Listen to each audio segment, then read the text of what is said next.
Ayla, seorang istri muda yang tengah hamil 8 bulan, diusir dari rumah oleh suaminya, Reza, yang tergila-gila pada wanita simpanannya. Dalam kondisi hujan dan perut membesar, Ayla terlunta di jalanan. Tak disangka, ia diselamatkan oleh seorang pria tua bernama Pak Arman, sosok misterius yang tinggal di rumah sederhana namun bersahaja. Hujan turun sejak pagi, deras dan tak berhenti. Langit Jakarta tampak muram seperti menyatu dengan suasana hati Ayla. Perutnya sudah besar. 8 bulan kehamilan bukan waktu yang mudah. Tapi bukan hanya tubuhnya yang lelah, hatinya lebih rapuh. Rumah yang dulunya tempat ia pulang, kini berubah menjadi ruang asing tanpa kehangatan. Ayla berdiri di depan jendela kamar, memandangi gerimis yang membasahi kaca. Suaminya, Reza, belum pulang sejak kemarin. Ponsel tak bisa dihubungi. Sudah berulang kali ia mencoba bersabar, mencoba memahami. Tapi setiap hari terasa seperti hukuman. Sejak awal kehamilan, Reza perlahan berubah. Perhatian yang dulu begitu hangat kini berganti dengan tatapan kosong dan dingin. Rumah tangga mereka perlahan kehilangan arah. Ayla tetap berusaha bertahan, berharap anak yang dikandungnya bisa menyatukan mereka kembali. Namun harapan itu seperti layangan putus, terbawa angin entah kemana. Malam itu, pintu rumah terbuka dengan suara keras. Reza pulang dalam keadaan mabuk. Tatapannya kosong, wajahnya kesal, dan tak sedikit pun menoleh pada Ayla yang duduk di ruang tamu. Ayla tahu malam ini akan jadi malam yang panjang. Tapi yang tidak ia tahu adalah bahwa malam ini juga akan jadi titik balik seluruh hidupnya. Tanpa alasan yang jelas, Reza melemparkan koper kecil ke lantai dan menyuruh Ayla pergi dari rumah. Ia menyebut Ayla beban, menganggap kehamilan itu kesalahan. Ayla hanya diam, mencoba memahami, meski matanya mulai basah. Ia tak diberi waktu menjelaskan, tak diberi ruang untuk bertahan. Dengan tangan gemetar, Ayla mengambil beberapa pakaian dan memasukkan ke dalam koper. Tangisnya tertahan, bukan karena takut, tapi karena terkejut. Ia berdiri di depan pintu rumahnya sendiri, malam-malam, dalam keadaan hamil 8 bulan, diusir oleh laki-laki yang pernah bersumpah menjaganya dalam suka dan duka. Langkah pertamanya keluar rumah adalah langkah paling berat dalam hidupnya. Tapi juga menjadi langkah pertama menuju hidup yang baru. Meski ia belum tahu kemana harus pergi. Jalanan Jakarta malam itu sepi. Hujan belum juga berhenti. Ayla berjalan perlahan di trotoar yang licin, menggenggam erat koper kecilnya. Tak ada tujuan pasti. Keluarga jauh. Teman-teman pun sudah lama tak ia hubungi sejak menikah. Ia sendirian, membawa anak yang belum lahir dan luka yang baru terbuka. Perutnya terasa berat. Nafasnya mulai sesak. Setiap langkah seperti berlari dari kehancuran, tapi juga tak tahu sedang menuju kemana. Beberapa kali ia berhenti, bersandar di tiang listrik atau tembok toko tutup, mencoba mengatur napas. Tapi rasa sesak di dada tak juga reda. Ia berhenti di depan sebuah toko tua yang sudah tutup. Atapnya bocor, namun setidaknya ada sedikit ruang dari hujan. Ayla duduk di sana, memeluk koper, memejamkan mata. Tubuhnya menggigil, tangannya dingin, dan dunia seolah tidak peduli. Beberapa menit kemudian, tubuhnya goyah, pandangannya kabur, nafasnya tak beraturan, sampai akhirnya semua menjadi gelap. Ayla tak sadarkan diri. Di tempat yang sama, tak jauh dari lokasi ia jatuh pingsan, seorang pria tua baru saja keluar dari mobil tuanya. Namanya Arman. Umurnya lebih dari 60 tahun. Wajahnya tenang, rambutnya hampir seluruhnya putih. Ia sedang dalam perjalanan pulang dari mengunjungi salah satu panti yang ia kelola. Ketika melihat tubuh Ayla tergeletak tak sadarkan diri, Arman segera menghampiri. Ia memanggil bantuan dan membawa Ayla ke klinik kecil terdekat. Ia tak banyak bertanya, hanya memastikan bahwa wanita itu bisa diselamatkan. Di ruang observasi, dokter mengatakan Ayla mengalami kelelahan fisik dan syok emosional. Kondisi bayinya baik, tapi butuh istirahat dan perawatan intensif. Arman hanya mengangguk dan menandatangani semua formulir yang dibutuhkan. Tak ada yang tahu siapa dia sebenarnya. Penampilannya sederhana, Tapi ia adalah pemilik dari jaringan perusahaan properti besar, termasuk tempat Reza bekerja. Namun malam itu, Arman hanya melihat Ayla sebagai manusia yang harus ditolong. Ia tak tahu siapa wanita itu, tak tahu latar belakangnya. Tapi dari tatapan Ayla saat sadar, yang hampa namun menyimpan kesedihan mendalam, ia tahu wanita ini sedang mengalami luka besar. Ketika Ayla terbangun di tempat yang asing, tubuhnya terasa ringan, namun hatinya tetap berat. Ia tak tahu siapa yang menyelamatkannya. Tapi untuk pertama kalinya setelah lama, ia merasa aman. Dan dari sinilah semuanya akan berubah. Tanpa Ayla sadari, pria tua itu bukan hanya penolong malam itu, tapi juga akan menjadi pintu menuju hidup yang tidak pernah ia bayangkan. Sementara di sisi lain kota, Reza sedang duduk di bar mewah bersama perempuan lain. Ia tak tahu bahwa keputusan malam itu akan menghancurkan seluruh masa depannya. Dan Ayla, wanita yang ia anggap lemah, telah menemukan cahaya dalam kegelapan, di tangan seseorang yang diam-diam jauh lebih berkuasa darinya. Ayla terbangun dengan pelan. Lampu di langit-langit menyilaukan matanya. Suara mesin medis berdetak pelan di sudut ruangan. Tubuhnya terasa lemah, namun lebih hangat dari terakhir kali ia ingat. Aroma antiseptik memenuhi udara. Selimut menutupi tubuhnya, dan di sebelahnya ada termos air hangat dan makanan bubur yang belum disentuh. Ia tak tahu di mana berada. Yang ia tahu, semalam ia tergeletak di pinggir jalan dalam kondisi hamil besar, kedinginan, dan kehilangan segalanya. Kepalanya masih berat, tapi ia bisa mengingat bagaimana dadanya sesak, dan tubuhnya hampir roboh. Beberapa saat kemudian, perawat masuk ke ruangan. Tanpa banyak bicara, ia mengecek tekanan darah Ayla, lalu pergi. Tidak ada pertanyaan tentang identitas atau keluarga. Seolah tempat itu terbiasa menerima orang tanpa nama.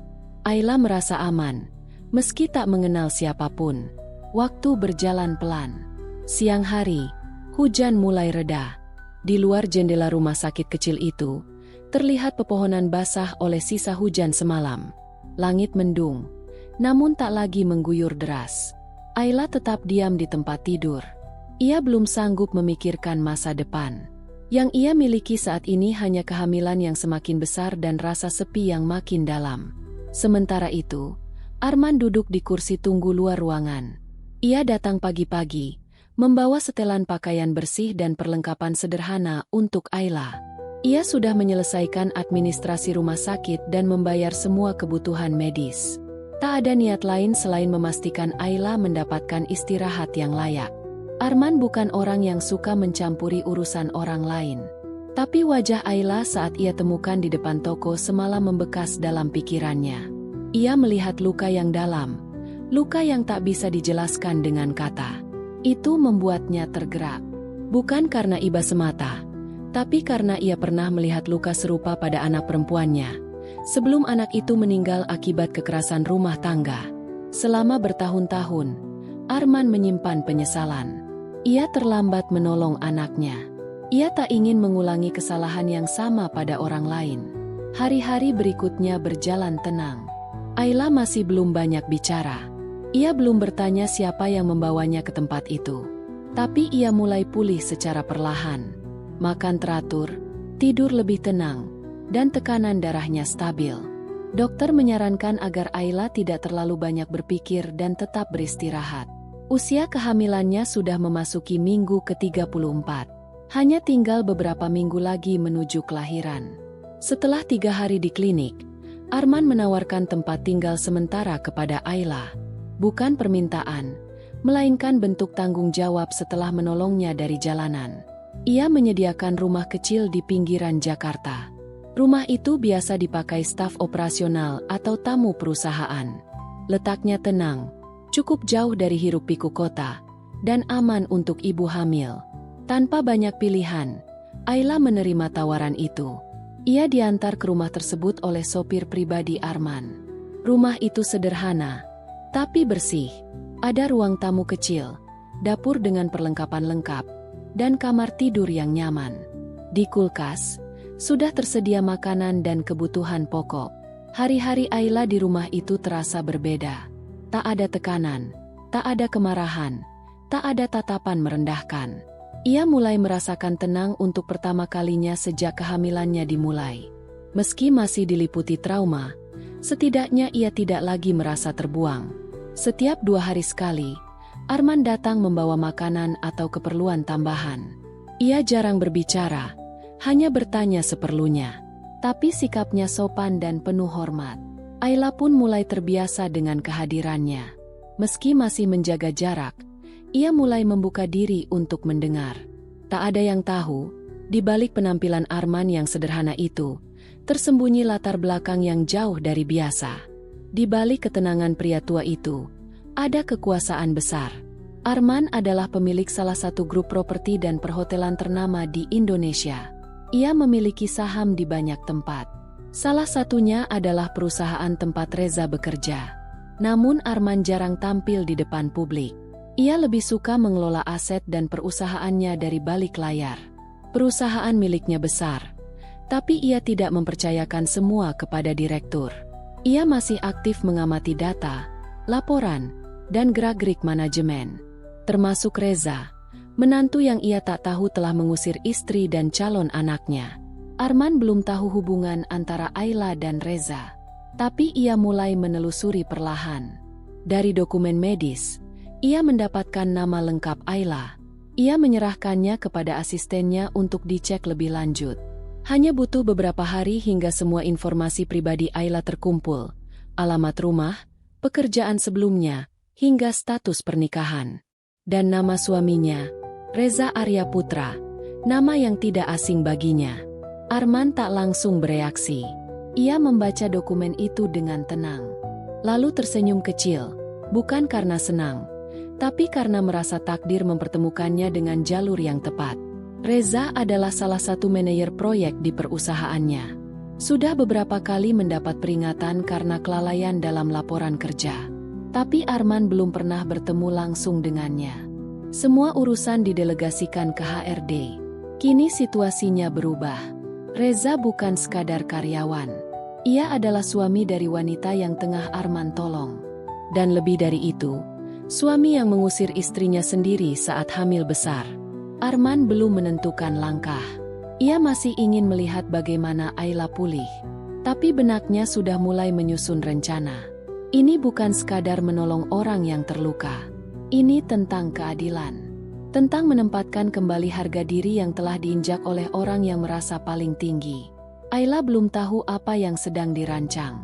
Tapi ia mulai menyadari, kehidupannya tidak lagi berada di titik terdalam.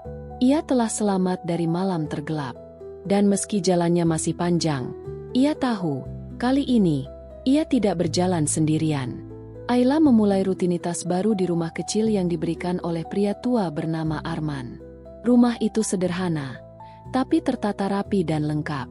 Ayla perlahan terbiasa dengan ketenangan. Tidak ada teriakan, tidak ada hinaan, tidak ada tekanan. Ia bisa duduk di teras pagi hari, meminum teh, mendengarkan suara burung dan menyentuh perutnya yang semakin membesar tanpa merasa takut. Pagi-pagi ia membersihkan rumah, lalu memasak untuk dirinya sendiri. Beberapa kali perawat dari klinik datang untuk memantau kondisi kehamilannya. Mereka juga membawakan vitamin dan kebutuhan bayi. Semua dikoordinasi oleh orang suruhan Arman. Ayla belum pernah menanyakan siapa pria itu. Ia merasa tidak berhak tahu terlalu banyak. Meski hidupnya mulai tertata, Ayla masih menyimpan luka dalam. Kenangan tentang rumah tangganya muncul di sela waktu. Saat mencuci piring, ia teringat bagaimana dulu Reza bersikap manis di awal pernikahan. Saat menyusun perlengkapan bayi, pikirannya melayang pada kamar bayi yang sudah ia dekorasi sendiri sebelum akhirnya diusir. Namun semua itu hanya membuatnya terdiam. Ia tidak menangis lagi, hanya belajar menahan diri dan melanjutkan hidup. Di tempat lain, Arman kembali ke aktivitasnya seperti biasa. Di usianya yang sudah tua, ia tidak lagi aktif di kantor, tapi tetap memantau laporan dan keputusan penting. Ia lebih sering berada di rumah atau kantor pribadi di bilangan Jakarta Selatan, sebuah gedung kecil di balik pohon besar. Ia tidak banyak bicara, tapi setiap perintahnya diikuti dengan disiplin. Arman dikenal sebagai pemilik perusahaan properti dan jaringan hotel bintang 5. Namun publik jarang melihat wajahnya. Ia tidak suka tampil di media. Ia menyerahkan banyak hal pada tim direksi. Namun untuk keputusan strategis, ia tetap memegang kendali. Beberapa hari terakhir, Arman meminta asistennya mengumpulkan laporan kerja dari beberapa divisi. Salah satunya adalah laporan proyek yang dikelola oleh Reza Aryaputra. Nama itu kini menjadi sorotan pribadi baginya. Ia tidak menyampaikan alasannya kepada staf, hanya menyimpan semua dokumen untuk dipelajari sendiri. Arman membaca laporan keuangan dan catatan absensi dengan teliti. Ia menemukan banyak hal janggal. Ada proyek yang dilaporkan selesai, tapi dokumen tanda terima belum masuk. Ada juga perjalanan dinas yang tidak memiliki laporan akhir. Semua itu bertanda buruk. Arman sudah lama curiga ada manajer yang memanfaatkan celah dalam sistem pengawasan. Kini ia tahu siapa salah satu pelakunya. Dalam catatan kepegawaian, Reza dikenal sebagai manajer muda ambisius. Banyak prestasi di awal karir, tapi perlahan grafik kerjanya menurun. Disiplin melemah, absensi sering bolong, dan beberapa rekan kerja mulai melaporkan sikapnya yang arogan. Namun karena jabatan dan koneksi, laporan itu tidak pernah sampai ke meja utama. Kini situasi berubah. Reza bukan hanya manajer bermasalah, tapi juga suami dari wanita hamil yang ditemukan Arman di jalan. Fakta itu mengubah cara Arman memandang perusahaannya sendiri. Ia mulai mempertanyakan bagaimana sistemnya bisa membiarkan orang seperti Reza naik jabatan, sementara integritasnya lemah. Arman tidak langsung bertindak. Ia bukan tipe yang reaktif. Ia menyusun langkah dengan hati-hati. Ia ingin melihat apakah Reza menyadari kesalahan dan mencoba memperbaiki diri, atau justru semakin tenggelam dalam gaya hidupnya yang serakah. Di sisi lain, Ayla mulai menulis kembali. Ia mengambil buku catatan kosong dan mulai menulis pengalamannya. Ia tidak berharap menjadi penulis, tapi menulis membantunya melepaskan beban. Ia menulis tentang malam saat diusir, tentang rasa malu berdiri di trotoar saat hujan, tentang rasa takut ketika tidak tahu harus pergi kemana.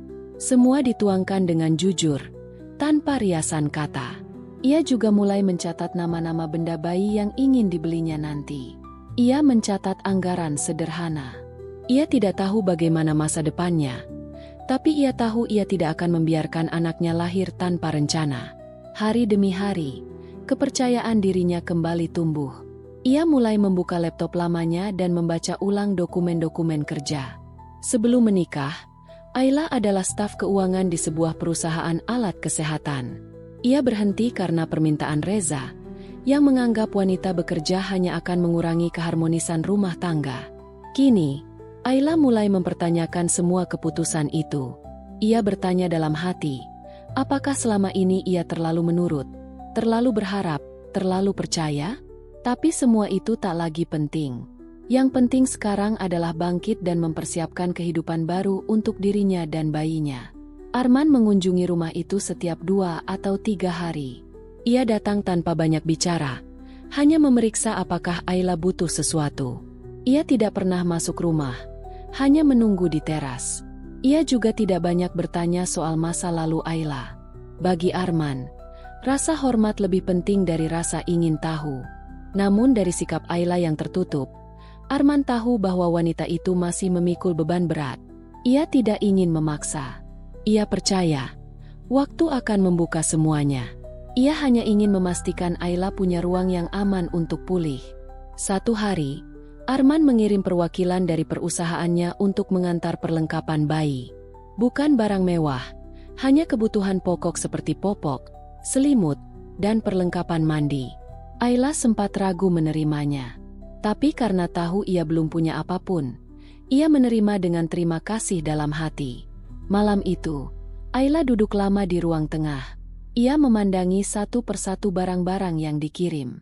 Lalu tangannya menyentuh perutnya. Bayinya mulai bergerak aktif. Ia tersenyum kecil. Untuk pertama kalinya, senyum itu bukan karena orang lain, tapi karena dirinya sendiri. Ia tidak tahu siapa sebenarnya Arman. Tapi ia tahu satu hal, pria itu telah memberinya kesempatan kedua. Bukan hanya tempat tinggal, tapi juga harga diri yang sempat hilang. Dan meski Ayla belum sepenuhnya pulih, ia tahu bahwa masa depannya tidak lagi ditentukan oleh Reza. Ia telah selamat dari bagian tergelap hidupnya. Sekarang saatnya menata yang baru, perlahan tapi pasti. Sementara Ayla perlahan membangun kembali hidupnya dalam keheningan dan kesederhanaan, Reza justru semakin tenggelam dalam kehidupan gemerlap yang ia anggap sebagai pencapaian. Ia sering terlihat di bar, restoran, dan hotel mewah di Jakarta bersama wanita muda bernama Livia. Wanita itu bukan hanya pasangan simpanan, tapi juga rekan dalam memanfaatkan celah-celah perusahaan demi keuntungan pribadi. Reza bukan lagi pria yang pulang sore dan makan malam bersama istri. Ia berubah sejak promosi jabatan. Dengan gaji tinggi dan akses ke anggaran proyek, ia mulai menganggap dirinya lebih dari cukup berhasil. Ia merasa pantas mendapatkan segalanya: uang, kekuasaan, dan wanita lain. Ayla, bagi Reza, hanyalah bagian dari masa lalu yang membosankan. Livia datang dari kalangan sosialita muda. Ia pandai memainkan peran, tahu bagaimana menghibur dan memuji. Reza mudah terpikat karena merasa dihargai. Padahal semua yang dilakukan Livia bukan tanpa maksud. Ia tahu bahwa Reza memiliki kuasa atas anggaran proyek bernilai miliaran. Ia tahu bagaimana memanfaatkan keegoisan pria itu untuk keuntungan pribadinya. Mereka sering menginap di hotel-hotel berbintang. Salah satunya adalah Hotel Grand Cendana, tempat Reza sering menghabiskan malam bersama Livia. Yang tidak Reza ketahui, hotel itu adalah bagian dari jaringan usaha milik Arman. Setiap kunjungan, setiap transaksi, setiap nama tamu, semuanya terekam dalam sistem. Reza tidak menyadari bahwa tempat yang selama ini ia gunakan untuk menyembunyikan kebohongan justru akan menjadi saksi awal kehancurannya. Ia terlalu percaya diri. Ia berpikir bahwa hidupnya tidak akan terganggu oleh siapapun. Perusahaan tidak akan peduli, asalkan laporan keuangan terlihat rapi. Namun, laporan tidak selalu menutupi jejak. Beberapa staf internal mulai curiga dengan pola pengeluaran yang tidak sesuai prosedur. Ada kwitansi hotel dengan nominal tinggi, dicantumkan sebagai biaya rapat luar kota, padahal hotel tersebut berada dalam kota. Ada juga nota makan malam untuk 2 orang, diajukan sebagai konsumsi tim proyek. Beberapa catatan mulai diperiksa oleh bagian audit internal. Reza juga mulai mendapat tekanan dari atas. Ia diminta membuat laporan detail terkait proyek terakhir yang melewati batas waktu. Alih-alih menyelesaikan laporan, Reza justru menyuruh bawahannya mencari alasan yang bisa diterima. Ia bahkan menawarkan sejumlah uang agar laporan tetap disetujui tanpa verifikasi mendalam.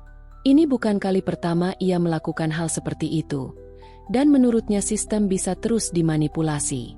Namun situasi sudah berubah. Tanpa diketahui Reza, semua laporan keuangan dari divisinya sedang diaudit langsung atas perintah Arman. Bukan sekadar pemeriksaan rutin, melainkan investigasi diam-diam. Arman tidak langsung menegur, tetapi meminta laporan asli dari hotel tempat Reza menginap selama ini. Ia ingin melihat bukti fisik. Dari laporan itu, Arman mulai menyusun gambaran. Nama Livia muncul berkali-kali sebagai tamu pendamping. Transaksi menggunakan rekening pribadi Reza, lalu diganti menggunakan dana operasional kantor. Semua data mulai membentuk pola penyalahgunaan anggaran. Di saat yang sama, Reza sedang menikmati akhir pekan panjang bersama Livia di villa yang mereka sewa di puncak. Ia membawa mobil perusahaan, menggunakan kartu bensin kantor, dan mencatatnya sebagai kegiatan pemantauan properti. Ia merasa aman. Ia merasa tak tersentuh. Namun semua langkahnya sedang dicatat oleh seseorang yang jauh lebih berkuasa darinya. Reza tidak pernah menyangka bahwa pria tua yang selama ini dianggap hanya investor pasif ternyata memantau setiap pergerakan. Ia juga tidak tahu bahwa istrinya yang ia buang sedang dilindungi oleh orang yang sama. Semua tampak baik di permukaan, tetapi badai sedang mendekat perlahan. Di sela-sela waktu luang di villa, Livia mulai menunjukkan tanda-tanda bosan. Ia mulai bertanya soal masa depan hubungan mereka. Reza mencoba meyakinkan bahwa ia akan menceraikan Ayla secara resmi. Namun sebenarnya ia tidak pernah berniat serius. Ia hanya ingin memuaskan ego dan menghindari komitmen. Baginya, Livia hanya pelarian sementara dari rutinitas rumah tangga yang dulu ia anggap membosankan. Masalah muncul ketika Livia mengetahui bahwa uang yang digunakan Reza selama ini berasal dari dana perusahaan. Ia mulai khawatir. Ia tidak ingin terseret dalam masalah hukum. Ia mulai mencatat dan menyimpan bukti kecil, sekadar jaga-jaga jika keadaan berubah. Kecurigaan juga datang dari rekan kerja Reza di kantor. Beberapa dari mereka mulai menjaga jarak karena tidak ingin ikut terseret. Desas-desus soal penyimpangan anggaran mulai terdengar di antara staf senior. Beberapa orang mulai diam-diam mengarsipkan email dan dokumen untuk melindungi diri. Situasi menjadi lebih serius ketika surat dari bagian audit resmi dikirimkan ke meja Reza. Ia diminta hadir dalam rapat klarifikasi. Tidak ada penjelasan detail, hanya disebutkan sebagai tinjauan berkala. Namun Reza mulai gelisah. Ia tahu bahwa laporan terakhir belum rapi. Ia tahu bahwa dokumen palsu belum sempurna. Namun ia masih berusaha percaya diri. Ia berpikir semua ini hanyalah formalitas. Ia menyiapkan narasi pembelaan, menyusun dokumen palsu, dan menyuruh bawahannya diam. Ia bahkan berencana menawarkan bonus pribadi agar semua orang tetap tenang. Tapi rencananya mulai goyah. Di tempat lain, Arman sedang menyusun langkah berikutnya. Ia tidak hanya ingin menghukum Reza. Ia ingin membuka jalur bagi Ayla untuk bangkit. Ia menyiapkan posisi baru dalam salah satu anak perusahaannya, sebuah divisi keuangan yang sedang membutuhkan pemimpin. Arman tahu bahwa Ayla memiliki latar belakang di bidang tersebut. Rencana perlahan tersusun. Satu sisi, Reza akan dipanggil dan diperiksa. Sisi lain, Ayla akan diberi kesempatan kedua untuk menunjukkan bahwa ia lebih dari sekadar korban. Ia adalah wanita yang kuat, yang hanya butuh ruang dan kepercayaan. Reza tidak tahu bahwa semua kesenangan yang ia nikmati hari ini adalah ilusi yang akan segera runtuh. Ia tertawa di ruang mewah, tapi laporan tentang penyalahgunaannya sudah berada di tangan orang yang punya kuasa untuk mengakhiri karir dan kehidupannya dalam satu keputusan. Dan Ayla, yang dulu ia buang di jalan saat hamil 8 bulan, akan segera berdiri di tempat yang lebih tinggi darinya. Bukan karena dendam, tapi karena kehidupan tahu siapa yang layak diberi kesempatan untuk naik. Waktu berjalan cepat. Usia kehamilan Ayla menginjak bulan ke-9. Tubuhnya semakin berat, tapi pikirannya semakin jernih. Ia mulai terbiasa menjalani hari-hari tanpa campur tangan siapapun. Rumah kecil yang dulu terasa asing kini menjadi tempat paling nyaman. Disinilah ia belajar menata diri, memulihkan luka, dan merancang ulang hidup yang pernah hancur. Setiap pagi, Ayla duduk di depan meja kecilnya dengan laptop lama yang mulai sering ia hidupkan. Ia mulai membuka kembali file lamanya. Dulu, ia bertanggung jawab atas pencatatan kas harian dan laporan keuangan mingguan di kantor lamanya. Ia menyukai angka, menyukai ketelitian, dan menyukai keteraturan. Semua itu menghilang ketika ia diminta berhenti oleh Reza. Kini, ia mengambil kembali yang pernah direbut darinya. Ayla mulai menulis ulang kebiasaan lamanya. Ia membuat simulasi anggaran rumah tangga, laporan pengeluaran pribadi, hingga mencatat belanja bulanan secara rinci. Bukan karena ada kewajiban, tetapi untuk melatih kembali kedisiplinan yang pernah terhenti. Sementara itu, Arman memperhatikan dari jauh. Ia mendapat laporan dari perawat pribadi dan sopir bahwa Ayla mulai aktif mengatur hidupnya sendiri. Ia senang melihat perkembangan itu. Bagi Arman, hal terpenting bukan menyelamatkan Ayla secara fisik, tapi memastikan perempuan itu mampu berdiri sendiri setelah jatuh. Melalui asistennya, Arman mengatur pertemuan diam-diam dengan salah satu kepala divisi keuangan di perusahaan miliknya. Ia meminta disiapkan satu posisi untuk tenaga profesional non-aktif yang sedang dalam masa pemulihan. Ia tidak menyebut nama, hanya menjelaskan latar belakang umum dan kemampuan dasar yang dimiliki kandidat. Kepala divisi menyetujui dan menyiapkan program pelatihan ringan yang bisa dikerjakan dari rumah. Tawaran itu kemudian disampaikan perlahan melalui staf kesehatan yang biasa memeriksa Ayla. Bukan dalam bentuk paksaan, hanya informasi bahwa ada lowongan kerja jarak jauh di sebuah perusahaan properti. Sistemnya fleksibel, bisa dilakukan dari rumah, dan hanya memerlukan laptop serta koneksi internet. Ayla sempat ragu. Ia merasa belum cukup kuat. Namun setelah mempertimbangkan kondisi keuangannya dan kebutuhan masa depan bayinya, ia menerima tawaran itu. Ia diminta mengisi formulir dan menjalani pelatihan selama 3 hari via daring. Semua fasilitas disiapkan, termasuk koneksi internet tambahan dan perangkat lunak keuangan yang harus ia pelajari. Hari-hari berikutnya berubah drastis.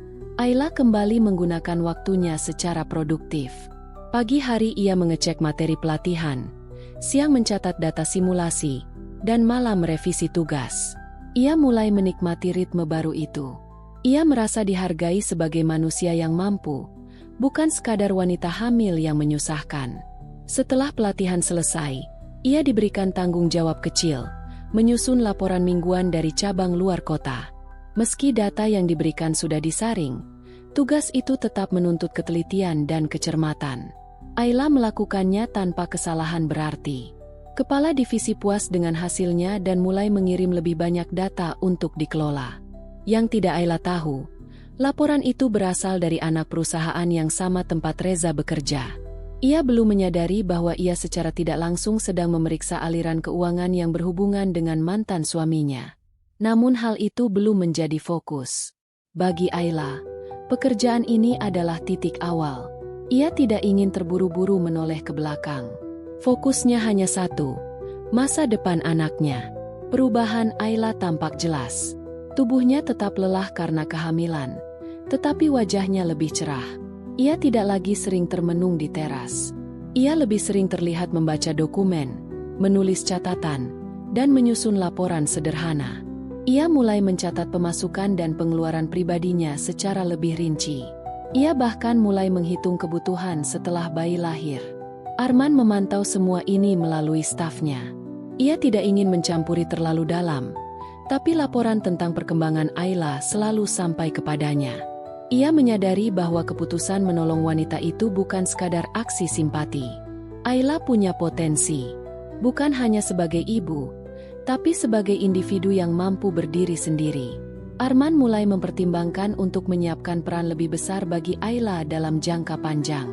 Sementara itu, kehidupan Reza mulai mengalami tekanan. Surat pemeriksaan internal telah dikirim. Ia tidak bisa lagi menghindar.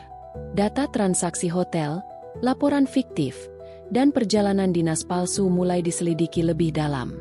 Beberapa rekan kerjanya mulai menjaga jarak. Tak ada yang mau terlibat lebih jauh. Suasana di ruang kerjanya menjadi dingin. Namun Reza masih merasa percaya diri. Ia mengira semua ini bisa diselesaikan dengan uang. Ia menawarkan sejumlah besar untuk orang-orang yang berwenang. Ia bahkan mencoba menghapus beberapa data dan mengganti tanda tangan di dokumen lama. Tapi sistem digital tidak mudah dimanipulasi. Bukti-bukti sudah tersimpan di server pusat. Tim audit terus bergerak, dan nama Reza mulai masuk daftar perhatian khusus.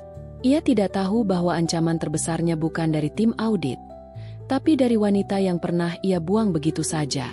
Ayla kini berada di jalur resmi perusahaan, masuk dalam sistem yang sama, dan secara perlahan membangun kredibilitasnya sendiri. Ia belum tahu siapa wanita yang sekarang mulai memegang laporan-laporan keuangan dari cabang-cabang perusahaan. Tapi waktu akan mempertemukan semuanya. Ayla tidak memikirkan balas dendam. Ia tidak punya tenaga untuk itu.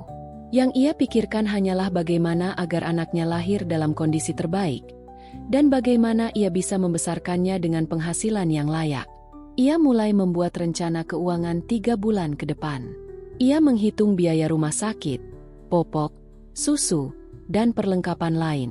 Ia bahkan sudah menyusun daftar rumah sakit bersalin yang terdekat dan paling aman.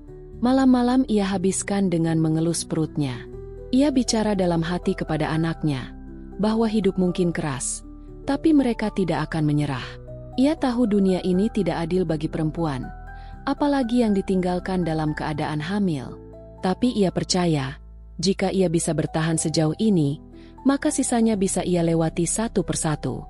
Ketika pagi datang, ia kembali duduk di depan laptop, membuka file baru, dan melanjutkan pekerjaannya. Ia tidak tahu bahwa langkah kecil ini akan mengubah nasibnya secara besar. Tapi ia percaya satu hal, bahwa kekuatan sejati bukan datang dari siapa yang mendukung kita, melainkan dari keputusan untuk tidak berhenti berjalan, meski pernah dihancurkan. Pekan keempat Ayla bekerja dari rumah menandai peningkatan kepercayaan tim keuangan pusat terhadap kemampuannya. Beberapa laporan yang sebelumnya dikerjakan oleh staf internal kini secara perlahan mulai dialihkan ke Ayla. Bukan karena kekurangan tenaga, tetapi karena hasil kerjanya dinilai rapi, efisien, dan bebas kesalahan. Tanpa disadari, Ayla mulai memasuki struktur kerja yang lebih tinggi. Tugasnya tidak lagi hanya merapikan laporan kas masuk dan keluar. Ia mulai menangani rekonsiliasi data antara laporan proyek dan sistem pembukuan utama perusahaan. Dalam daftar pekerjaan minggu itu, Ayla menerima berkas digital dari 2 cabang Bandung dan cabang Jakarta Selatan. Yang terakhir adalah divisi yang selama ini dikepalai oleh Reza. Tanpa menyadari siapa di balik laporan tersebut, Ayla mulai meninjau isi berkas satu persatu. Ia mencocokkan nota, laporan transaksi, dan data pelengkap. Beberapa catatan tampak janggal. Ada pengeluaran hotel dalam kota yang tidak sesuai tanggal pelaksanaan proyek. Ada juga pengadaan alat presentasi yang tidak memiliki bukti serah terima. Semuanya tercatat sebagai biaya proyek renovasi di Jakarta Selatan. Ayla menyusun catatan temuan itu dengan tenang. Ia menuliskannya dalam kolom, keterangan tidak sesuai, dan mengunggah ulang berkas tersebut ke sistem pusat, lengkap dengan catatan revisi. Semua dilakukan secara profesional. Ia tidak tahu bahwa orang yang bertanggung jawab atas laporan itu adalah Reza, mantan suaminya. Di lantai berbeda, divisi audit sedang menyusun rapat klarifikasi internal. Beberapa laporan yang baru dikoreksi oleh tenaga freelance, salah satunya Ayla, menjadi bahan diskusi. Nama Reza masuk dalam agenda utama. Dokumen yang dikirim Ayla digunakan sebagai dasar untuk menyusun pertanyaan formal dalam rapat yang dijadwalkan awal pekan depan. Asisten Arman juga mengatur agar Ayla diundang secara daring dalam rapat tersebut, sebagai pihak yang bertugas meninjau laporan dan menemukan ketidaksesuaian. Tujuannya bukan mempertemukan Ayla dan Reza secara emosional, tetapi untuk memberikan kesempatan profesional bagi Ayla terlibat dalam sistem pengambilan keputusan. Semuanya dilakukan tanpa memberitahu Ayla tentang potensi pertemuan itu. Hari rapat tiba. Ayla duduk di ruang kerjanya, mengenakan pakaian rapi, dan menyambungkan laptop ke sistem konferensi daring perusahaan. Ia tidak tahu siapa saja yang akan hadir. Ia hanya diminta menyiapkan berkas revisi dan siap memberi keterangan singkat jika diminta. Ia menyiapkan semuanya dengan rapi. Rapat dimulai dengan pembukaan dari kepala divisi. Lalu dilanjutkan oleh tim audit yang mempresentasikan temuan dari beberapa cabang. Saat giliran cabang Jakarta Selatan dibahas, layar menampilkan nama Reza sebagai penanggung jawab proyek. Ayla menunduk sejenak. Jantungnya berdegup lebih cepat, tapi ia tetap diam dan mendengarkan.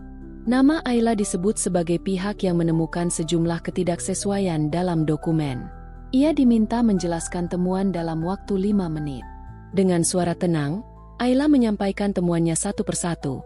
Pengeluaran hotel dalam kota tanpa agenda resmi, pembelian alat presentasi tanpa dokumen pendukung, serta perbedaan tanggal antara nota dan aktivitas proyek. Wajah Reza muncul di layar. Ia tampak bingung, lalu gelisah. Mungkin ia mengenali suara itu, tapi tak berani memastikan. Ia mencoba menyanggah, namun data yang disampaikan Ayla terlalu kuat. Sistem tidak memihak siapapun. Semua temuan berasal dari dokumen resmi yang sudah tersimpan. Arman mengikuti jalannya rapat dari ruang kerja pribadinya. Ia tidak menyalakan kamera, hanya mendengarkan dan memperhatikan. Ia bangga melihat Ayla menyampaikan pendapatnya tanpa ragu. Ia juga mengamati ekspresi Reza yang mulai kehilangan kendali. Bagi Arman, inilah bentuk keadilan yang elegan, tanpa teriakan, tanpa balas dendam, hanya data dan integritas yang bicara. Rapat berlangsung selama 2 jam. Di akhir sesi, Kepala Divisi menyimpulkan bahwa akan dilakukan investigasi lebih lanjut terhadap laporan cabang Jakarta Selatan. Tim audit akan mengunjungi kantor cabang dan mewawancarai staf yang terlibat. Ayla diminta tetap standby jika diperlukan data tambahan. Setelah rapat ditutup, Ayla duduk termenung. Ia sadar bahwa nama yang tadi disebut adalah nama suaminya. Namun anehnya, ia tidak merasa terpukul. Ia hanya merasa lega. Semua yang terjadi kini berjalan di jalur yang benar. Ia tidak perlu lagi memperjuangkan sesuatu yang sudah hilang. Kini, ia hanya fokus pada dirinya dan anak yang akan segera lahir. Beberapa hari setelah rapat, Arman meminta stafnya mengantar perlengkapan bayi tambahan ke rumah Ayla. Kali ini berupa keranjang bayi dan tas persalinan lengkap. Ia juga mengatur agar Ayla bisa bersalin di rumah sakit terbaik yang sudah bekerja sama dengan jaringan perusahaannya. Semua disiapkan tanpa nama, tanpa paksaan, hanya melalui jalur staf medis. Ayla menerima semua itu dengan tenang. Ia tahu bahwa bantuan ini datang dari seseorang yang mempercayainya. Ia tidak lagi merasa sebagai korban, tapi sebagai perempuan yang diberi kesempatan untuk membuktikan bahwa ia mampu. Sementara itu, Reza mulai menghadapi tekanan serius. Tim audit mengunjungi kantornya dan meminta keterangan tertulis. Beberapa dokumen dicocokkan langsung dengan sistem pusat. Ia tidak bisa lagi berkelit. Uang yang selama ini ia gunakan untuk keperluan pribadi terbukti bersumber dari anggaran proyek. Semua transaksi dicatat dan dilacak. Beberapa staf di kantornya mulai menjauh. Ia kehilangan dukungan. Hubungannya dengan Livia juga memburuk. Perempuan itu mulai panik dan menghapus jejak komunikasi. Reza ditinggalkan oleh orang-orang yang dulu hanya datang untuk kenyamanan, bukan kesetiaan. Pada saat yang sama, Ayla bersiap menyambut hari kelahiran. Ia sudah mengepak tas bersalin, memeriksa ulang jadwal dokter, dan menyiapkan semua kebutuhan bayi. Tidak ada lagi ketakutan seperti dulu. Ia tidak lagi sendiri. Ia punya pekerjaan, tempat tinggal, dan sistem pendukung yang membuatnya tidak rapuh. Babak baru sudah dimulai. Ayla yang dulu pernah diusir saat hamil besar kini duduk dalam forum yang menentukan arah keuangan perusahaan. Ia tidak mencari pengakuan. Ia hanya ingin berdiri tegak atas nama dirinya sendiri. Hujan turun deras sejak dini hari. Angin meniupkan udara dingin ke seluruh penjuru kota. Langit Jakarta tampak kelabu. Di tengah cuaca yang tidak bersahabat itu, Ayla terbangun dengan rasa nyeri yang belum pernah ia rasakan sebelumnya. Perutnya mengeras, lalu mengendur, disusul dengan rasa sakit yang muncul berulang dan semakin intens. Ia tahu waktunya sudah dekat. Jam menunjukkan pukul 3 pagi. Ayla menarik napas panjang dan mencoba tenang. Ia sudah mempersiapkan semuanya sejak 2 minggu lalu. Tas bersalin sudah siap di dekat pintu. Dokumen medis, pakaian bayi, dan perlengkapan pribadi sudah tersusun rapi. Ia membuka ponsel dan menghubungi nomor yang sebelumnya diberikan oleh tim medis perusahaan. Dalam waktu kurang dari 30 menit, mobil ambulans khusus datang menjemputnya ke rumah. Perjalanan menuju rumah sakit berlangsung dalam keheningan. Lampu-lampu jalan tampak buram tertutup tirai hujan. Di dalam mobil, Ayla berbaring sambil menahan kontraksi. Petugas medis memantau detak jantung janin dan memberi laporan rutin kepada rumah sakit melalui radio komunikasi. Meski perasaannya tegang, Ayla tetap mencoba mengatur napas. Setibanya di rumah sakit, ia langsung dibawa ke ruang bersalin yang sudah disiapkan sebelumnya. Ruangan itu bersih, tenang, dan dilengkapi fasilitas modern. Tim dokter dan perawat langsung bersiaga. Semua prosedur dilakukan dengan cepat dan profesional. Tidak ada waktu untuk berpikir panjang. Rasa sakit datang bergelombang, semakin kuat dan berdekatan. Ayla berjuang dengan sisa tenaga yang ia miliki. Ia tidak berteriak. Ia tidak menangis. Ia hanya menatap langit-langit ruangan sambil menahan sakit. Dalam pikirannya, hanya ada satu hal, anak itu harus lahir dengan selamat. Beberapa jam kemudian, tepat saat jarum jam menunjukkan pukul 8 pagi, suara tangis bayi memecah keheningan ruang bersalin. Bayi laki-laki itu lahir dengan berat normal dan kondisi sehat. Tangisannya nyaring, menandakan napasnya kuat. Ayla menutup mata sebentar.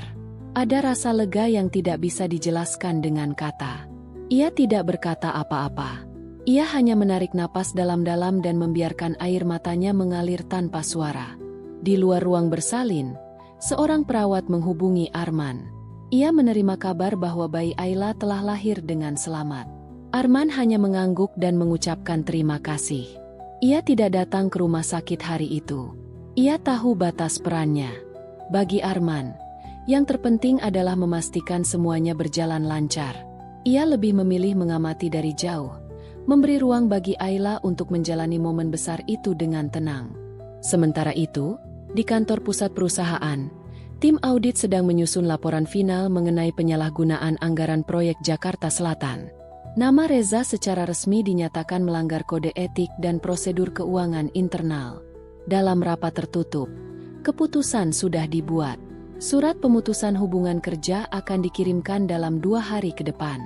Reza tidak hadir di kantor hari itu. Ia menghilang sejak dipanggil terakhir oleh tim audit. Ponselnya tidak aktif, dan alamat rumah yang terdaftar sudah kosong. Beberapa rekan kerja menduga ia sengaja menghindar. Manajemen perusahaan tidak mengejar. Prosedur hukum akan dilanjutkan jika diperlukan. Tapi fokus utama kini adalah menutup celah sistem dan mencegah kasus serupa terulang. Kembali ke rumah sakit, Ayla dipindahkan ke ruang perawatan pasca melahirkan. Ia memeluk bayinya yang kini tertidur di pelukannya. Kulit bayi itu halus, wajahnya tenang, dan jemarinya menggenggam kuat. Ayla menatapnya lama. Dalam keheningan, ia merasa ada kehidupan baru yang benar-benar dimulai. Beberapa hari berikutnya dilalui dengan pemulihan fisik dan adaptasi menjadi ibu. Ayla menjalani semua proses itu dengan ketekunan yang diam. Ia tidak meminta bantuan siapapun. Ia mengganti popok sendiri, menyusui setiap 2 jam, dan mencatat semua perkembangan bayi dalam buku kecil. Rumah sakit menyediakan pendamping, tapi Ayla tetap memilih melakukan sebagian besar sendiri. Ketika waktunya pulang tiba, Arman mengirimkan kendaraan khusus dan perlengkapan tambahan. Kali ini berupa boks bayi, perlengkapan mandi, dan lemari kecil untuk pakaian. Ayla tidak menolak. Ia hanya mengangguk dan menerima semuanya dengan hati tenang. Ia mulai menyadari bahwa bantuan yang diberikan bukan karena belas kasihan, tapi karena rasa hormat terhadap ketabahan yang ia tunjukkan sejak awal. Rumah yang dulu terasa sepi kini diisi suara tangis bayi. Jadwal Ayla berubah sepenuhnya. Tidurnya tidak lagi utuh, tapi ia tidak mengeluh. Ia menjalani semuanya dengan ikhlas. Di sela waktu, ia masih mengerjakan tugas dari kantor. Meski kini lebih lambat, pekerjaannya tetap rapi dan konsisten. Kepala divisi memaklumi keadaannya dan tetap memberi kepercayaan. Bayi itu diberi nama yang sederhana.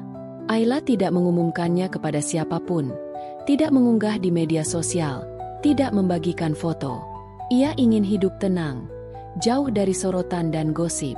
Ia tahu bahwa masa lalu akan selalu menjadi bagian dari dirinya, tapi ia tidak ingin masa lalu itu menguasai hidupnya selamanya.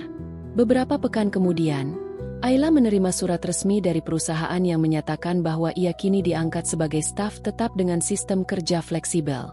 Gajinya ditingkatkan, fasilitas ditambah, dan jalur karirnya dibuka. Semua ini berkat kinerja konsisten dan ketelitian dalam setiap tugas. Ia menangis saat membaca surat itu. Bukan karena bahagia semata, tapi karena merasa perjuangannya dihargai. Di tempat lain, Reza masih menghilang. Surat pemecatan sudah dikirim, rekeningnya dibekukan, dan aksesnya ke sistem perusahaan ditutup. Tidak ada kabar dari Livia. Beberapa aset pribadi Reza mulai disita karena adanya gugatan hukum atas penyalahgunaan dana. Ia kehilangan pekerjaan, kehilangan reputasi, dan kehilangan arah. Ayla tidak tahu kabar Reza, dan ia tidak mencarinya. Fokusnya kini hanya pada bayi yang tumbuh sehat di pelukannya dan pekerjaan yang terus mempercayainya. Hidupnya bukan lagi tentang luka, tapi tentang pertumbuhan. Ia tidak pernah membayangkan akan memulai dari nol dalam kondisi hamil besar. Namun kenyataan membuktikan bahwa ia mampu melewati semuanya. Hujan yang dulu menyambut malam kelamnya, kini menjadi pertanda kelahiran. Bukan lagi pertanda akhir, tapi awal dari segalanya. Pagi itu, Ayla sedang menyusui bayinya ketika notifikasi email masuk ke ponselnya. Ia melirik sejenak, lalu menunggu bayinya tertidur sebelum membaca dengan saksama. Email tersebut berasal dari sekretariat pusat perusahaan. Isinya adalah undangan resmi untuk menghadiri forum evaluasi dan pengembangan SDM yang akan digelar di kantor pusat Jakarta 2 minggu ke depan. Ayla diminta hadir sebagai salah satu tenaga profesional non-kantoran yang dianggap berkontribusi besar dalam peningkatan efisiensi audit keuangan. Kehadiran bersifat opsional, namun disarankan karena akan ada presentasi dari jajaran direksi, termasuk kemungkinan bertemu dengan pemilik perusahaan. Awalnya, Ayla ragu. Ia baru saja melahirkan dan belum banyak keluar rumah. Namun setelah membaca ulang isi undangan dan mempertimbangkan kesempatan ini sebagai langkah penting dalam karirnya, ia memutuskan untuk hadir. Ia menghubungi bagian HR untuk memastikan fasilitas khusus tersedia, termasuk ruang laktasi dan akses kendaraan. Dalam 2 minggu menjelang hari acara, Ayla mempersiapkan dirinya dengan cermat. Ia menyewa jasa pengasuh harian untuk merawat bayinya selama beberapa jam saat ia menghadiri forum. Ia juga menyisihkan waktu untuk membaca kembali laporan dan materi kerja yang relevan. Ia ingin hadir bukan sebagai tamu biasa, tetapi sebagai staf yang paham tanggung jawabnya. Hari yang ditentukan tiba. Ayla meninggalkan rumah pada pukul 7 pagi dengan mengenakan pakaian formal sederhana. Ia membawa tas kecil berisi dokumen kerja, buku catatan, dan perlengkapan pribadi. Mobil perusahaan sudah menunggunya di depan rumah. Perjalanan ke kantor pusat berlangsung lancar meski lalu lintas pagi cukup padat. Kantor pusat berdiri megah di kawasan elit Jakarta. Gedung tinggi berlapis kaca itu tampak berbeda dari dunia Ayla sehari-hari. Tapi ia tidak gentar. Ia berjalan masuk dengan kepala tegak, mengikuti arahan petugas, dan menempati kursi yang sudah disediakan. Ruang forum sudah dipenuhi puluhan karyawan dari berbagai cabang dan divisi. Acara dibuka tepat waktu. Setelah sambutan dari Kepala Divisi SDM, forum dilanjutkan dengan presentasi keberhasilan restrukturisasi sistem keuangan pasca audit. Dalam pemaparan tersebut, nama Ayla disebut sebagai salah satu kontributor utama dalam mengoreksi data bermasalah dari beberapa cabang, termasuk Jakarta Selatan. Beberapa peserta menoleh ke arah Ayla. Sebagian tidak mengenalnya, karena ia bekerja dari rumah dan tidak pernah menghadiri acara kantor. Namun Kepala Divisi menjelaskan bahwa Ayla adalah contoh bagaimana sistem kerja fleksibel bisa menghasilkan kinerja maksimal jika diberikan kepercayaan. Di akhir acara, peserta dipersilakan mengikuti sesi informal dan makan siang bersama direksi. Ayla tidak berniat tinggal lama. Ia hanya ingin menyampaikan ucapan terima kasih dan kembali pulang. Namun seorang staf mendekatinya dan menyampaikan bahwa Pak Arman, pemilik perusahaan, ingin menemuinya secara pribadi di ruang kerja. Ayla terdiam sejenak. Nama itu selama ini hanya ia dengar dari cerita. Ia tidak tahu wajahnya, tidak pernah melihat secara langsung. Tapi nama Arman lekat dalam bayangannya sebagai sosok yang diam-diam membantu sejak awal kejatuhannya. Ia menenangkan diri, lalu mengikuti staf menuju lantai atas. Ruang kerja Arman berada di lantai tertinggi. Ruangan itu tidak mewah, tapi tertata elegan. Dindingnya dihiasi lukisan hitam putih, meja kerja dari kayu solid, dan satu sofa panjang menghadap jendela besar. Arman duduk dengan tenang, mengenakan kemeja putih dan celana kain sederhana. Ia berdiri dan mempersilakan Ayla duduk tanpa banyak basa-basi. Pertemuan itu berlangsung singkat namun penuh makna. Arman tidak mengungkit masa lalu. Ia hanya menyampaikan penghargaan atas kerja keras Ayla dan menyatakan bahwa perusahaannya sedang membuka posisi tetap untuk divisi audit internal, yang bisa dijalankan dari rumah dengan peran lebih besar. Ia menawarkan posisi itu kepada Ayla secara langsung. Ayla mengangguk dan menerima tawaran tersebut. Ia tahu ini bukan hanya soal pekerjaan. Ini tentang kepercayaan yang dibangun dari dasar. Dari titik terendah hidupnya hingga kini, ia melihat sendiri bagaimana prosesnya membentuk ulang harga dirinya. Sepulang dari kantor, Ayla duduk lama di depan rumah. Ia meletakkan berkas kontrak kerja di pangkuan dan memandangi langit sore yang mendung. Ia tidak menyangka perjalanannya akan sampai di titik ini. Dari wanita hamil yang diusir, kini ia berdiri sebagai bagian penting dari sistem yang dulu pernah menindasnya. Beberapa hari kemudian, ia mulai mengerjakan tugas barunya. Beban kerjanya bertambah, tetapi fasilitas juga meningkat. Ia kini mendapat akses penuh ke sistem laporan internal, termasuk pengawasan atas beberapa divisi yang sedang dalam pengawasan. Nama Reza tidak lagi menjadi ancaman. Ia hanyalah bagian dari berkas lama yang kini masuk ke dalam sistem penindakan pelanggaran. Ayla tak pernah membalas perbuatan itu dengan kebencian. Ia tidak mencantumkan nama Reza saat menulis catatan evaluasi. Ia hanya memaparkan data sesuai fakta. Ia tahu, kekuatan bukan terletak pada pembalasan, tetapi dalam kemampuan untuk tetap berdiri dan berjalan ke depan. Bayi kecilnya tumbuh sehat. Setiap pagi, Ayla bekerja sambil mengawasi anaknya tidur di ranjang kecil di sudut ruangan. Ia membagi waktunya dengan efisien. Ia membuktikan bahwa perempuan bisa kuat tanpa perlu menjadi keras, bisa berdaya tanpa mengorbankan kelembutan. Nama Ayla perlahan mulai dikenal di lingkungan perusahaan. Tidak ada yang tahu cerita lengkapnya. Ia tidak menceritakannya ke siapapun. Ia hanya dikenal sebagai staf jarak jauh yang rapi, tegas, dan tepat waktu. Tidak ada yang tahu bahwa di balik laporan-laporan itu ada perjalanan panjang yang penuh luka dan air mata. Namun Ayla tahu, dan itu cukup.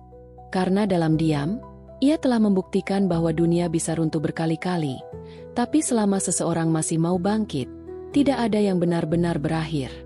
Beberapa bulan setelah forum kantor pusat, kehidupan Ayla berjalan stabil. Pekerjaannya semakin terstruktur. Ia mulai dipercaya menangani audit untuk proyek bernilai besar. Namanya mulai dikenal dalam lingkaran kecil manajemen perusahaan. Meskipun masih bekerja dari rumah, kontribusinya dianggap setara dengan staf senior yang bertahun-tahun bekerja di kantor. Di sisi lain, anaknya tumbuh sehat. Bayi laki-laki yang dulu lahir di tengah hujan kini sudah bisa tengkurap dan mengoceh. Setiap malam, Ayla membacakan buku cerita dan memutar lagu pengantar tidur. Ia tidak lagi memikirkan masa lalu. Hidupnya berputar pada dua hal, pekerjaan dan anaknya. Ia tidak punya waktu untuk melihat ke belakang. Namun kehidupan tidak selalu berjalan sesuai harapan. Suatu pagi, saat membuka kotak surat di depan rumah, Ayla menemukan amplop coklat berstempel resmi. Dari kejauhan, ia sudah mengenali logo yang tercetak di sudut kiri atas. Itu berasal dari lembaga peradilan. Ayla membawanya masuk dengan tangan gemetar. Ia duduk, menarik napas panjang, lalu membuka isinya. Surat itu adalah panggilan resmi dari Pengadilan Negeri Jakarta Selatan. Isinya menyebutkan bahwa Ayla diminta hadir sebagai pihak terkait dalam gugatan perdata yang diajukan oleh Reza, mantan suaminya. Dalam surat gugatan, Reza mengajukan permintaan hak asuh bersama atas anak yang kini tinggal bersama Ayla. Ayla membaca surat itu 2 kali. Ia mencoba memahami maksud dan tujuan sebenarnya. Selama ini, Reza tidak pernah menghubungi. Ia tidak pernah menanyakan kabar anaknya, tidak memberikan nafkah, bahkan tidak tahu tanggal lahir anak itu. Tapi sekarang, ia muncul dalam bentuk gugatan yang diajukan melalui pengacara. Hari itu juga, Ayla menghubungi bagian hukum perusahaan tempat ia bekerja. Meski ini urusan pribadi, perusahaan memiliki kebijakan untuk memberi bantuan hukum bagi karyawan tetap yang menghadapi masalah hukum di luar pekerjaan. Ayla diarahkan untuk bertemu dengan tim penasihat hukum internal yang siap mendampingi proses tersebut. Beberapa hari berikutnya, Ayla menghadiri pertemuan dengan tim hukum di kantor cabang terdekat. Mereka membaca surat gugatan dan menyusun strategi tanggapan. Tim tersebut mencatat bahwa gugatan Reza lemah karena tidak disertai bukti pengasuhan atau keterlibatan dalam kehidupan anak. Ayla diminta menyusun kronologi secara rinci dan menyiapkan dokumen pendukung, termasuk surat kelahiran, bukti biaya persalinan, dan catatan pengeluaran harian. Ayla menyusun semua itu tanpa ekspresi. Ia tidak marah. Ia tidak menangis. Ia hanya menganggap ini bagian dari perjalanan yang harus ia hadapi. Ia tahu bahwa masa lalu tidak bisa dibuang begitu saja. Kadang, luka lama datang kembali dalam bentuk yang berbeda. Hari persidangan pertama tiba. Ayla datang ke pengadilan dengan mengenakan pakaian hitam dan membawa berkas tebal. Ia ditemani oleh pengacara dari perusahaan. Di ruang tunggu, ia melihat Reza dari kejauhan. Pria itu tampak jauh berbeda dari terakhir kali mereka bertemu. Tubuhnya lebih kurus, wajahnya letih, dan matanya cekung. Ia mengenakan jas lusuh dan duduk sambil memainkan ponsel. Persidangan berlangsung singkat. Hakim hanya membuka agenda, mencatat kehadiran para pihak, dan meminta masing-masing menyampaikan bukti awal pada pertemuan berikutnya. Ayla pulang tanpa bicara sepatah kata pun. Ia kembali ke rumah, menyusui anaknya, dan melanjutkan laporan keuangan sore itu seperti biasa. Di balik semua itu, Ayla mulai memahami motif sebenarnya dari gugatan tersebut. Reza bukan ingin memperjuangkan anak. Ia sedang terjepit. Setelah dipecat dan diseret dalam kasus internal, Reza kehilangan penghasilan tetap. Ia berusaha mencari cara untuk menekan Ayla, entah berharap damai di luar sidang atau sekadar menciptakan ketegangan. Ayla tetap melanjutkan hidupnya. Ia tidak membalas serangan dengan emosi. Ia hanya membuktikan semuanya lewat data dan fakta. Setiap persidangan, ia hadir dengan berkas yang lebih lengkap. Ia menyerahkan rekam medis, bukti imunisasi anak, serta pengeluaran bulanan yang semua atas namanya. Reza, sebaliknya, tidak memiliki dokumen apapun selain salinan akta nikah lama dan surat pernyataan yang dibuat sepihak. Hakim mulai melihat pola. Setelah 3 kali sidang, Reza diminta menyerahkan bukti keterlibatannya dalam pengasuhan. Ia tidak bisa. Ia bahkan tidak tahu siapa dokter anak yang menangani bayinya. Ketika ditanya tanggal imunisasi terakhir, ia terdiam. Semua fakta mulai membentuk kesimpulan. 2 bulan setelah sidang pertama, keputusan pengadilan keluar.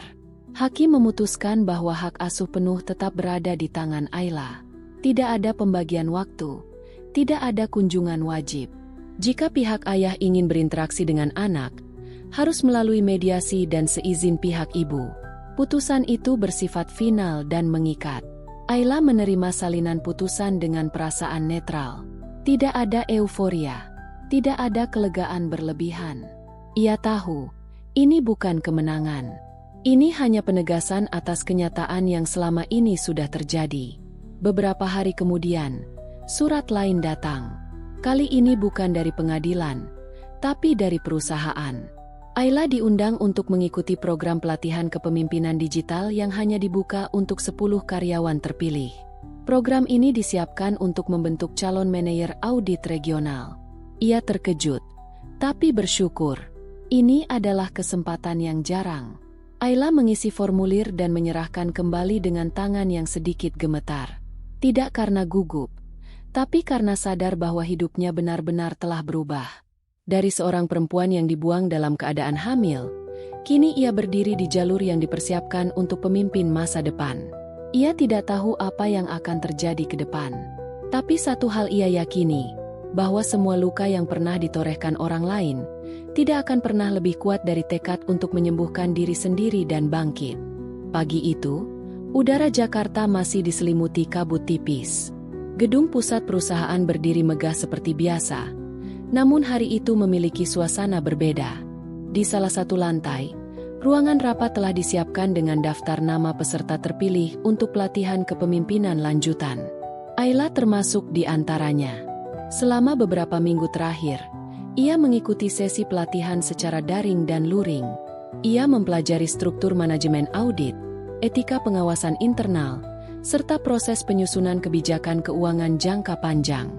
Meski tidak pernah berpengalaman memimpin secara formal, hasil evaluasi Ayla selalu berada di atas rata-rata.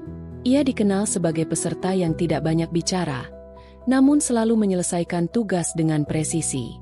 Kini, ia memasuki tahap terakhir dari program tersebut. Presentasi simulasi audit sebagai bentuk ujian akhir. 10 peserta diberikan skenario yang sama, menangani kasus fiktif penyalahgunaan anggaran divisi pemasaran di cabang luar Jawa. Ayla tidak sekadar menelusuri angka. Ia memetakan alur dana, memprediksi pola manipulasi, dan menawarkan solusi sistemik agar celah serupa tidak terulang. Presentasinya disampaikan dengan tenang. Ia menunjukkan pemahaman mendalam, menyusun data secara rapi, dan memaparkan langkah antisipasi yang logis. Para penguji mencatat semua itu dengan penuh perhatian. Di antara peserta lain, Ayla terlihat paling tenang, paling sedikit bicara, tapi juga paling tajam dalam analisis. 2 hari kemudian, hasil pelatihan diumumkan. Dari 10 peserta, 2 orang terpilih untuk langsung menempati posisi manajerial. Salah satunya adalah Ayla. Ia ditunjuk menjadi manajer audit wilayah, dengan tanggung jawab mengawasi 3 cabang besar di Pulau Jawa. Surat penetapan dikirim ke email pribadinya. Tidak ada selebrasi besar. Tidak ada sorotan media internal. Hanya satu kalimat di awal surat yang mengukuhkan semuanya. Terima kasih atas dedikasi dan integritas Anda. Ayla duduk lama di ruang kerjanya setelah membaca surat itu. Ia memandangi selembar foto anaknya yang ditempel di samping monitor. Ia tidak menangis, tidak melompat kegirangan, tidak mengunggah kabar itu ke media sosial. Ia hanya menutup mata sejenak, lalu menghela napas panjang. Semua kerja keras itu akhirnya berbuah hasil nyata. Tanggung jawab barunya membuat jadwalnya berubah. Ia tetap bekerja dari rumah, namun harus melakukan perjalanan berkala ke 3 kota berbeda untuk audit lapangan. Perusahaan menyiapkan sistem rotasi kerja agar ia tetap bisa mengasuh anaknya. Ia diberi akses asisten administratif, pelaporan otomatis, dan anggaran fleksibel untuk kebutuhan mendesak di lapangan. Kehidupan Ayla kini benar-benar berbeda. Rumah yang dulu terasa sempit kini menjadi pusat kendali audit wilayah. Ia mengatur rapat daring, mengevaluasi laporan, dan berkoordinasi dengan tim lokal tanpa kehilangan peran sebagai ibu. Setiap pagi, ia menyuapi anaknya, lalu membuka laptop dan memulai hari dengan jadwal ketat. Selama itu pula, kabar tentang Reza perlahan tenggelam. Pria itu dikabarkan pindah keluar kota, bekerja serabutan, dan tidak lagi aktif dalam bidang profesional. Setelah kalah dalam gugatan dan kehilangan kepercayaan banyak pihak, ia memilih hidup di bawah radar. Ayla tidak pernah mencari tahu lebih lanjut. Ia tidak membenci, tapi juga tidak peduli. Sementara itu, Arman diam-diam terus memantau perkembangan Ayla. Bagi Arman, Ayla bukan hanya karyawan biasa. Ia simbol dari sistem baru yang ingin ia bangun, memberi kesempatan kedua pada orang-orang yang disisihkan oleh keadaan. Arman percaya bahwa ketahanan dan integritas tidak bisa dilatih, hanya bisa diuji. Dan Ayla telah membuktikan keduanya. Suatu sore, Ayla mendapat undangan pribadi dari kantor pusat.